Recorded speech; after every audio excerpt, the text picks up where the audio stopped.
Okay, hello. My name's Harry Levine. I am going to do a review of the 1991 film JFK, the director's cut by Oliver Stone, directed by Oliver Stone. He also co-wrote the screenplay. I'm only hesitating for a couple of reasons. First of all, I'm trying to get my bearings. I'm sitting in my car right now recording this. I just want to make sure the sound's okay. And I'm also taking a look at some of the details about this movie. This is a long movie. This is about 3 hours and 20 minutes 3 hours and 26 minutes, including the credits. So it's over 200 minutes. I stopped in the middle to go to the bathroom, so I was really lucky to have that privilege of seeing this on DVD. I had a wonderful experience watching it that I think helped immerse me in the sort of atmosphere of the movie, because I was watching this late at night by myself, I think from like 11:30 or hopefully a little earlier, maybe 11 p.m. to 2 a.m.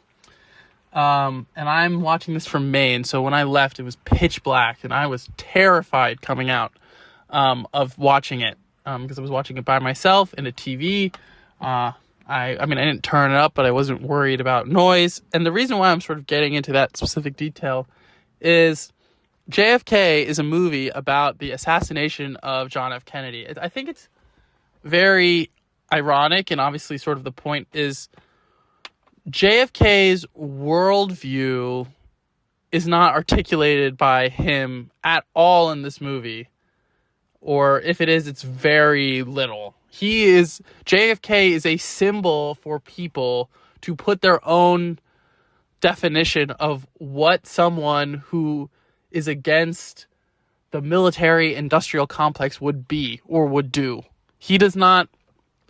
It's very ironic that this movie, which is called JFK, which Oliver Stone's following movies are Nixon and W for Richard Nixon. They're biopics of Richard Nixon and George W. Bush. There are more profiles about these people. JFK, this is about his assassination. This is not about his life leading up to the assassination. This is not about, the part of that argument is because the assassination tells the story of JFK, because it tells the story, at least in Oliver Stone's mind, of what he meant to people and what people were afraid that he would do. At least that's the argument presented of this movie. In this movie, Kevin Costner plays Jim Garrison, a district attorney in New Orleans, who slowly but surely learns of what JFK's ideology is by learning about his assassination. This is a man who the movie opens with his death shown on TV and people reacting to that death. Most people are shocked, they're horrified, but there's one man who's at the bar who's muttering, he's basically saying slurs, and he's saying he's happy that JFK died because he fucked up the Bay of Pigs invasion, where the CIA tried to depose of Fidel Castro in Cuba, but it was unsuccessful. And you see an early cover-up where he's muttering about Oswald and he's muttering about something, and that sort of lead goes quiet because, Lee Harvey Oswald, he acted alone as the sort of tail of the tape.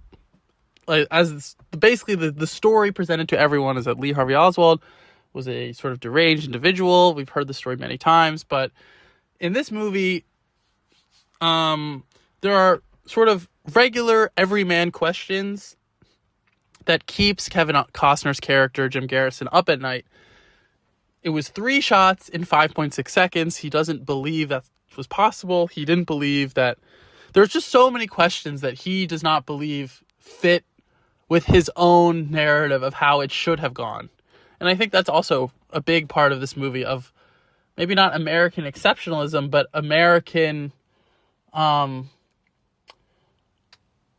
basically like American everyman acceptance of your own common sense. Kevin Costner has been told a story about John F. Kennedy that he cannot square the circle. That's sort of how the movie begins. There are things that are sticking out in his craw that he does not believe. That's sort of like the initial entryway for this character to try to learn more about what, in his mind, really happened to John F. Kennedy when he was murdered in broad daylight on November 22nd, 1963. So he sort of enters into this world of who are people that would have the motive to kill John F. Kennedy and why. That's sort of like his entrance into that world. He is submerged and, he is a proxy for us. We are the questioning viewer. We have lingering thoughts in the back of our mind of how could he have acted alone? How could he have been so accurate? Why did he linger? Why was he not doing this? Why was he not doing that? The questions that Kevin Costner presents about the assassination we see as reasonable and sort of follow along in his journey. This journey becomes perilous very quickly, and we are stepped into a rogue underworld of the mob, of military intelligence, of coups, of the CIA, of black ops. This is a world that we know now. When people talk about the Iran war, they talk about the CIA's deposition of a democratically elected government in the 50s. That's what people talk about through a coup d'etat. This is like a common parlance about like sort of the CIA's dealings in like Latin America, in Angola, in Iran. Like, this is how people talk now. This is how people sort of work now. So it might feel a little more, maybe a little less like groundbreaking, but he is someone who is sort of positioned as an everyman who has to sort of go into the muck and figure and sort of see what's lurking in the dark corners of the American military industrial complex. So what he finds are this cast of some of the most, I mean, they're still, I guess I wouldn't say famous, but well-known character actors in Hollywood. You have, just looking here, Gary Oldman plays Lee Harvey Oswald. Kevin Bacon plays one of the key testimonies in the trial that Kevin Costner is trying to make a case for, because he's trying to prove that at the end the JFK assassination was a conspiracy. It was not a lone gunman. And a key part of that conspiracy is a man named Clay Shaw, or Clay Bernard, who's played by Tommy Lee Jones. And Kevin Bacon is Tommy Lee Jones's lover. And all of these characters in this underworld is also a very interesting thing, because they're sort of bright, they're colorful, they're funny, they're weird, they're out there, their emotions are at the front. He's in a world where if you're the district attorney, there's sort of like there's a facade that has been built up. There's a really important contrast at the beginning of the movie where John Candy plays a lawyer who Kevin Costner went to law school with. I think his name is Dean Andrews. And John Candy has a stunning scene that really that basically cuts the movie. It basically cuts through the beginning of the movie, because John Candy is the type of person that Kevin Costner is. They went to law school. They have they're now both in positions of power. John Candy was supposed to be assigned as counsel to Lee Harvey Oswald, but under mysterious circumstances, Kevin Costner wants to know. John Candy berates him for asking and is saying that he could be killed if he answers the wrong question or he starts to name names. So at that point, Kevin Costner knows that this is a world that he is not allowed to enter and is blocked by powerful forces. And that is when the movie starts to really shift from sort of like a broad sort of like, maybe not psychosis, but we see images of the assassination at the beginning of the movie sort of overlaid with fast editing and tense music, but we as the viewer are not involved in that. Once John Candy enters into the frame, he is someone who was involved and is trying to distance himself. Kevin Costner is someone who was not involved and is trying to involve himself.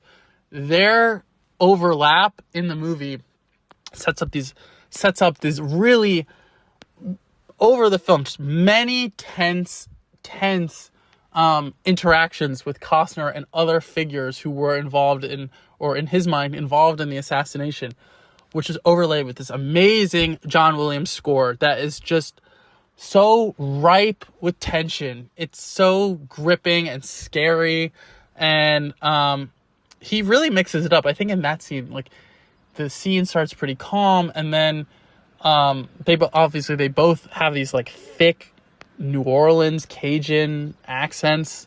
Maybe they're not Cajun, I'm not sure, but the music really picks up, and it just becomes this really tense, aggressive atmosphere where you feel very claustrophobic, and you feel like you don't belong. I think at that scene, that really started to remind me of movies that also try to evoke that involve conspiracy and paranoia. Though some of obviously the most famous one I can think of is All the President's Men, Alan J. Pakula, and then another one of the films in his sort of paranoid trilogy, The Parallax View, which I think more closely mirrors The Parallax View, but to that point, and I do want to mention this quickly, like, this film gives you the meat that you wanted from those conspiracy movies. Those movies, I think, do a more accurate job of making you, the viewer, feel left behind, like there's something the powerful know that you cannot.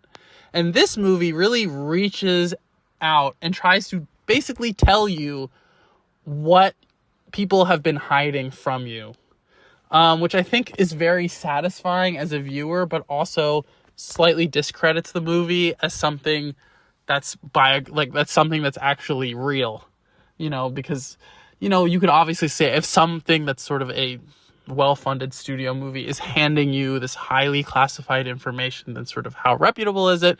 But again, as Roger Ebert mentioned in his review, it's about the emotion.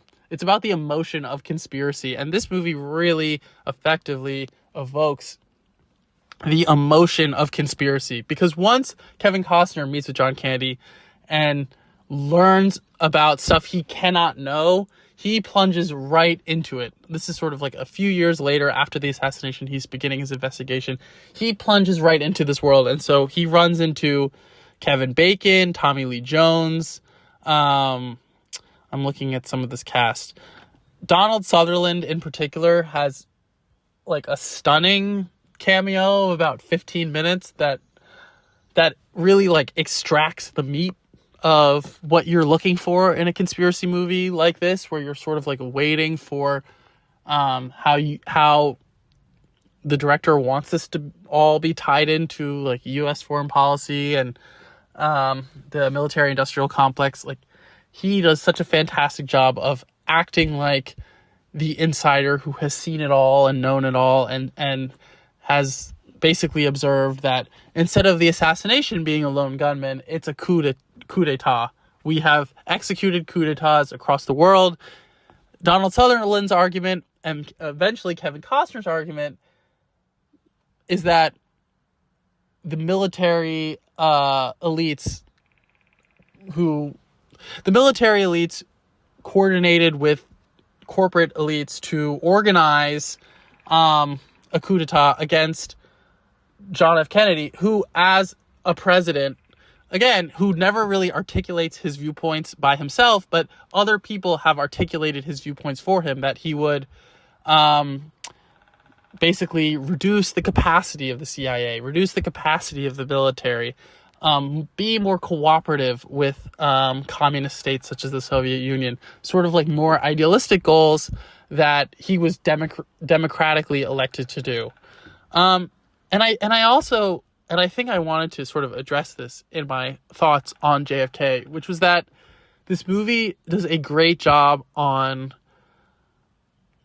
sort of like examining undemocratic institutions that are involved in our government and work closely with our government.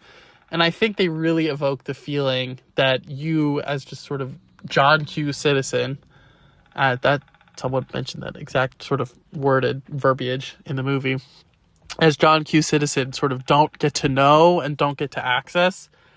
And I think they did a really great job of mentioning that with the Warren Commission.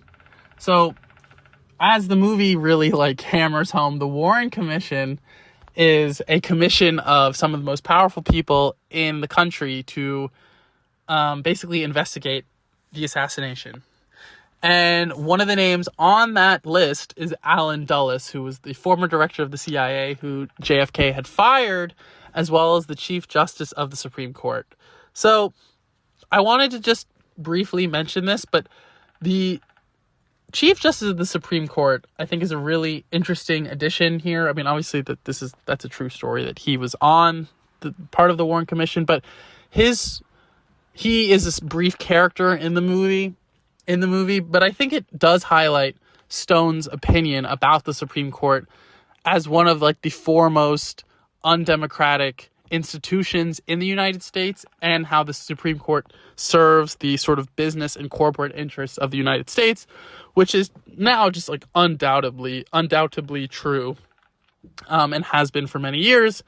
And my viewing of this movie was really enhanced by listening to this podcast that I would recommend by David Sirota and Lever News called Master Plan, where I think this is pretty well known by a lot of people, but how certain figures, including Lewis Powell, who's a former Supreme Court justice, conspire to have business interests be more represented in politics through legalizing money in politics through like Citizens United, and lots of court decisions, including basically packing courts, loading up judges across the country who are basically paid by business interests to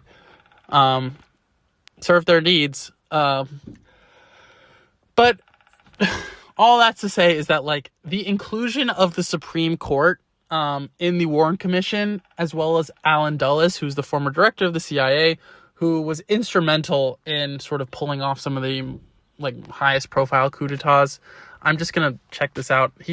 There's a book about Allen Dulles and his brother called Two Brothers that I haven't read. So that one I actually can't speak to, but Two Brothers, I think, is about the CIA's coup in Iran, but I may be wrong. But anyway, that's to say that these are people whose sort of their sort of operative mode is how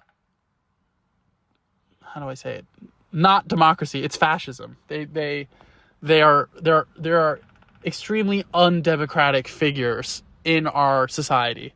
So to have those people investigate John F. Kennedy's assassination, I think was like a really strong key in this movie to sort of like for Oliver Stone to make his argument that there are swaths of our government that are extremely undemocratic and would go to extreme lengths, such as assassination, to carry out their ends, which he argues is the continuation of the Vietnam War, the expansion of the military-industrial complex, and basically hollowing out American democracy and legalizing corruption. That sort of last part's an inclusion of what the Master Plan podcast was about. So I enjoyed having that sort of like, not necessarily context, but seeing the Chief Justice on the Supreme Court and the Warren Commission and not feeling like a sense of security. I think that's sort of the point you're supposed to take away, that sort of these highest figures in our government who are unelected, who are basically sort of appointed by senators who were paid to be elected by in our current system, were paid to be elected through corrupt campaign financing. That's an undemocratic system. So it's not necessarily a surprise where someone like that would not sort of have the best interest in the American people at heart.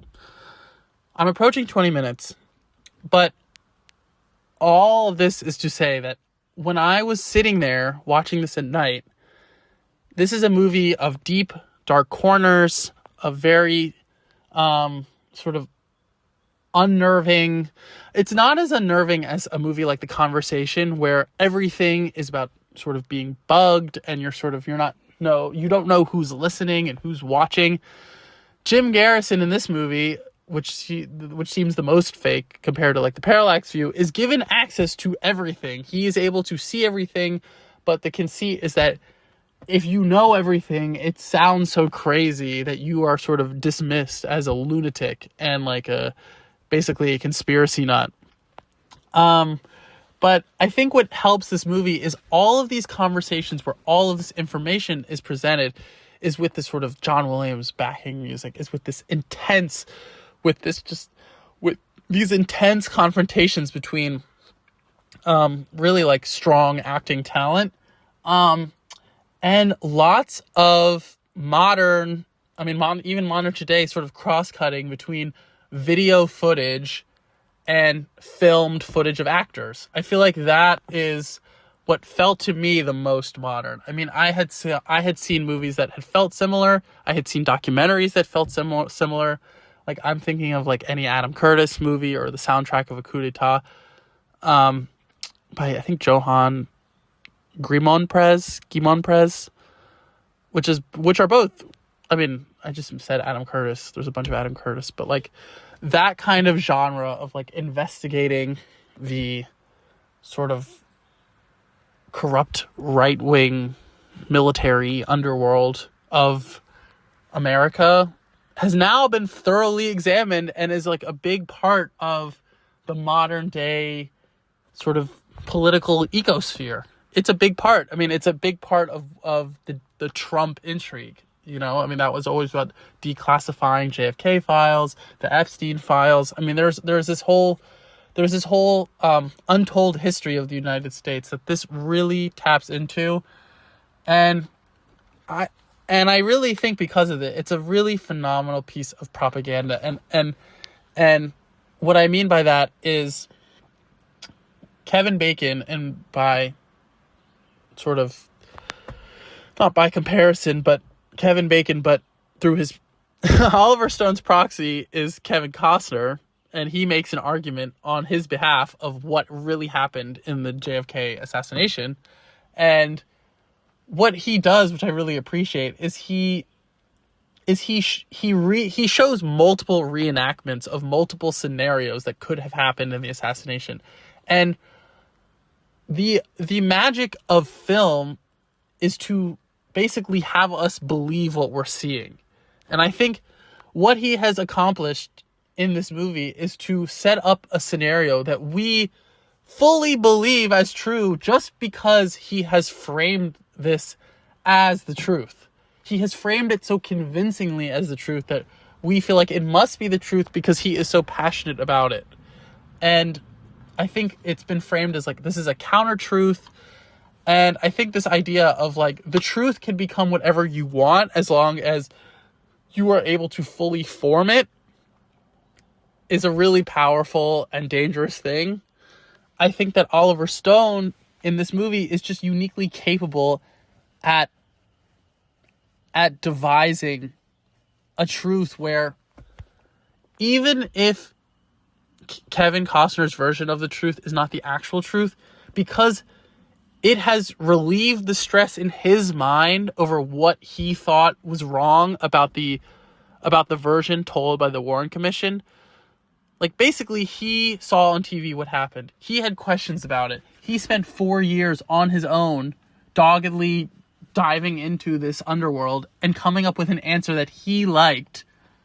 And that basically gave him the peace of mind to continue on with the world. In the movie, Kevin Costner says, "Oh, my eyes are now open. I now have my eyes open," which I think is a really strong impulse for a lot of people to sort of have their eyes open and see what's really going on in the world. I think that's like a really strong current for today's politics, where lots of people, including myself, feel like they see what's going on because the collapse of institutions, the corruption of our political system is so blatant that it's really hard to not see like the absolute just corporate capture. It is just so disgusting. So you know what I mean? Like you see that, you feel that, you feel like you've woken up to something that was not told to you. And I think this movie engulfs you in that. It's so exciting. It's so powerful. It makes you want to be a part of it. It makes you want to sort of fight against these interests that are trying to kill JFK. You feel like you're sort of like a soldier protecting the country. It's a very intoxicating fluid that is just mesmerizing. It's really gripping. It's really mesmerizing. And for a movie so long, like I was totally just dialed in because I think what's fascinating about it is it's like it's such a maximalist version of what was exciting about like All the President's Men, where you sort of have the slow, in that movie you have the slow drip of information where you're sort of following the money and working your way up to see how deep does this conspiracy go. And this one just force feeds you it over and over and over again because it cuts between sort of footage and reenactment and fake reenactment and real reenactment, or you don't know what's real, and you're given information with the mob and Cubans and gun running and death of MLK and the infiltration of the FBI into the civil rights movement, and you're just given more and more and more. It feels like a fever dream. It's very exciting. I highly recommend you check out this movie if you haven't seen it. I think I would really want to watch Oliver Stone's Salvador. I heard that was fantastic, and I think this is like a strain of politics that is not going away. I really think people are very sort of sick of the establishment, and I think this movie is like a very anti-establishment type of movie, but it's obviously very ironic because it's a Hollywood movie with Kevin Costner, Kevin Bacon, Tommy Lee Jones, Laurie Metcalf, Gary Oldman, who are all fantastic. And it's also really funny to see like these people who have played so many different types of roles be tools for a totally different type of game. You know, these are it's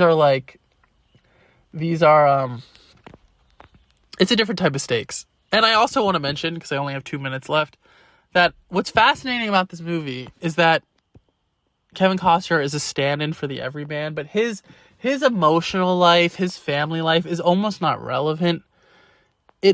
It's basically like a Wikipedia rabbit hole or something. Like you are not, your sympathy for this man, you already know, or I already felt like this is not a man I really want to meet. I know he's passed away, but this is not like someone who I see as like a fearless fighter or something. I see the story as worth examining of JFK and his assassination, and who Lee Harvey Oswald was, and what were the forces behind that assassination, and if those were real, and basically what was going on at the time that sort of created this sort of this like streak of violence that basically allowed for the president of the United States to be assassinated, and sort of how that all took place. That does not have anything to do with Kevin Costner's family life or any of the personal lives of anyone involved, including JFK, which I think is so fascinating. It's all about like power games and politics and Shakespeare. There's a lot I didn't get into. I basically just described the plot of the movie, but this is a really fun movie. It just is so well paced. It's so well timed. This movie could have been about anything, but I think the passion of this director is so apparent. I think this is why I loved it so much. You love a movie which is so passionate. It's so angry. It's so emotional.